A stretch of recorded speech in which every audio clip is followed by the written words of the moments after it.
How to connect Wix domain to Shopify. So hello guys and welcome back to today's video. In today's video, let's teach you how you will be able to connect your GoDaddy domain.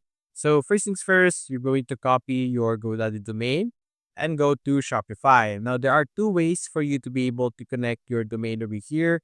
Either you do it from the home page on their setup guide over here, there will be an option for you to add a custom domain.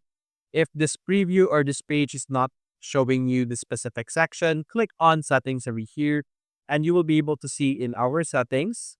Look over here below, you will be able to see domains. And over here, you could click on connect existing domain. So simply paste your domain over here, click on next, and it will prompt you with the different steps that you need to follow for you to be able to connect your domain, such as changing your DNS and so on and so forth. Such as this one, as you can see, you're going to add this to your DNS records. So if you go here to your DNS, you're just going to add a new record over here. Let's wait for our DNS sections to be to load. Click on add new record and add the specific options that are required over here and click on verify, and you will then be able to set up and connect your GoDaddy domain with Shopify.